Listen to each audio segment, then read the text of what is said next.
And Roshan, to get rid of the darkness, just move your analog stick and it comes back. Okay. Yeah. What I'd rate it out of 10, I'd probably give the layout of the map an 8, because right now some of the it might not be layout. This might be a little glitch that we patch and update, but I think it might be to do with the layout.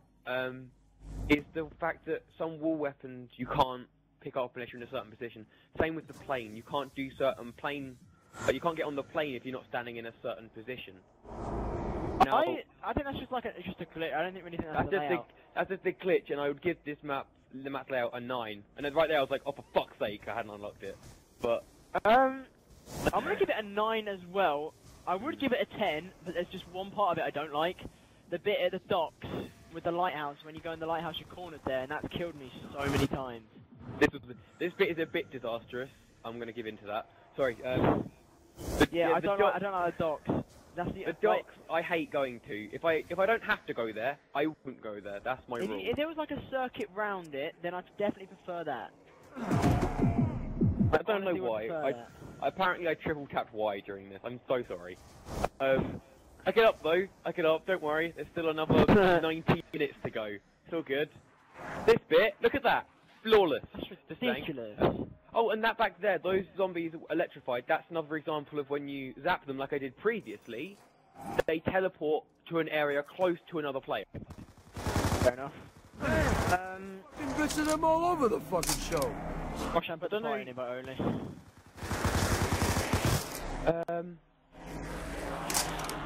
Yeah, so yeah. Layout's good, I like it. Because I like the way that you can go underground in parts of the map, and you can also go above it as well. I really like that.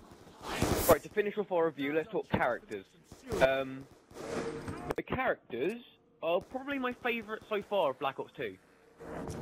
My favourite of the game, obviously being the original 4, but right now in Black Ops 2, because they're not in it yet, these 4 are my favourites. These guys, I like what Treyarch did with these guys, because like they actually interact, because when they're alone they'll start saying something like they're all alone and everything, and when they're out of ammo they'll interact more like that instead of the other ones. And I think another thing is when they down, when a player downs, they'll start saying like their memoirs or what they'd want to do in life or something like that. And another thing, like sticking with the whole speech idea, is when when you're playing solo, they mourn the other players, but Weasel in particular, he'll start talking about how everyone's left without him. Rather than them being dead, he's talking about that everyone's already off the island, everyone's gone, and Weasel's the only one left in the prison. Which I think was a really cool idea, rather than it being, like before, it would just be, oh, why am I the only one here? There's no reason for this. In this, they actually give you a reason. They're either dead or they're gone. Yeah. I really like that. I also like the characters because, apart from Handsome, he doesn't talk enough. That's my only criticism. He needs to talk more. It's explained in the introduction as well. And also, I like the way they're giving away a massive clue in this speech thing. We'll come to that later. Rob, you know exactly what I'm talking about. Yeah, but the characters, I'm also going to say I prefer them to the other ones because the other guys I just don't. They're boring. The other ones, that's the thing. If they gave us a bit more backstory, like within this, we got given the introduction sequence, the cinematic opening, which, by the way, is amazing. Hands down to Treyarch for making it such an amazing opening. But they make us feel closer to the characters than they did with the other 4. Russman and whoever. I can't even remember their names apart from Russman. That's how much I don't pay attention to them. Yeah, I also didn't like. You know how these guys meet each other, they're all prisoners and stuff, but how did the other guys meet each other? Because they're the most unlikely people to meet, and like, you get hints of backstory, like in the Die Rise thing where you see the guy eating it.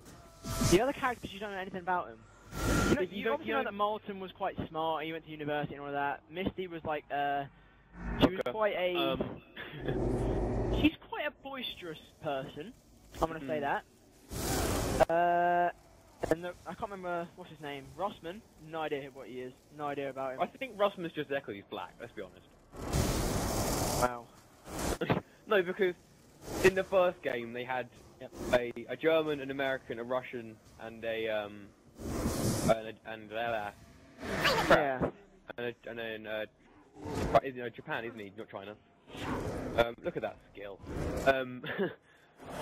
But I think in this one, like, none of the characters within the game have enough to make you like them, if you know what I mean. In the original Black Ops and World at War, the characters at first, you were like, wait, these characters never talked before.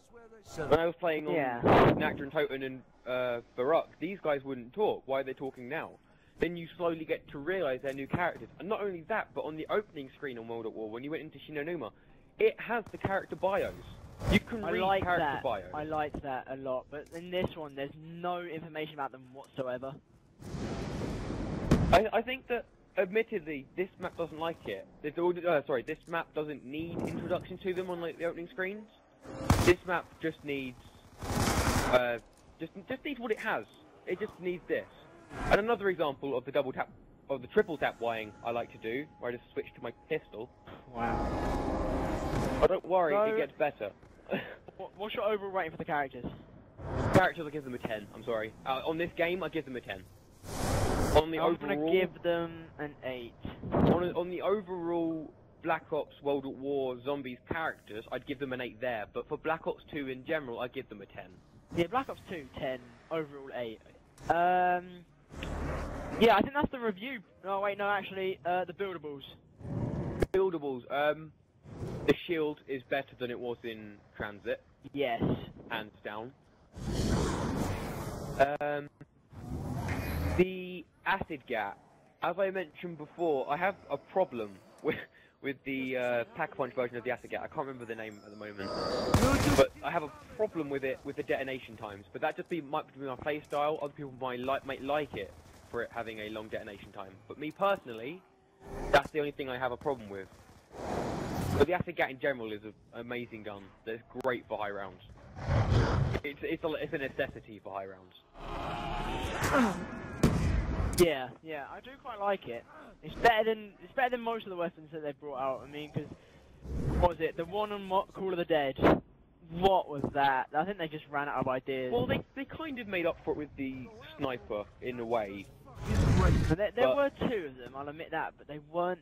The VR11 has no purpose except Easter egg. It was basically there saying, you need to spam the box because you're going to need this if you want the achievement.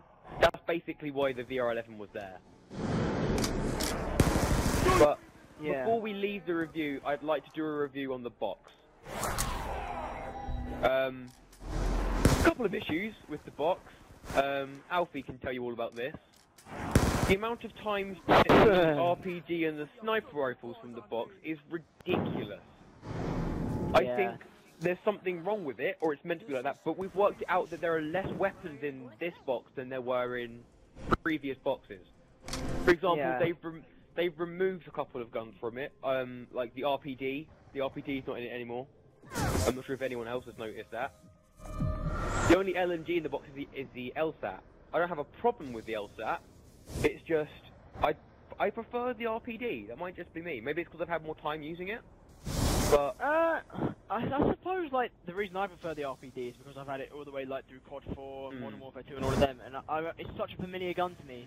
LSAT, I honest to God, because I don't play Black Ops multiplayer, I don't really like it that much. I never heard of it. I never heard of it up until this moment. I think it's good. It's a good gun, but it's not the RPD. Moving away from regular weapons, I'd go into a list of what's in the box and what's not in the box, but I think this is quicker. There are a lot more better guns in the box. For example, we now have the AK-47. We have the Death Machine in the box. The Death Machine, that was such a good call. I'm sorry, right? They knew it was going to be OP, so they knew that you couldn't run with it too fast, which I like. I like that you can't run with it, because otherwise it'd be such a good gun. It makes it more of a challenge and everything. And they made up for that. They made up for the running times of it by Pack-a-Punching it. If I'm not wrong, they did make it lighter when Pack-a-Punched. Yeah, and also they didn't like really what's it called? They didn't give it too much ammo. Yeah, they gave it enough. They gave it 550 and 550 reserve, I think. Yeah, and whereas on the normal one you can ram in that. But keeping on the idea of Pack-a-Punch, let's just mention about the new Pack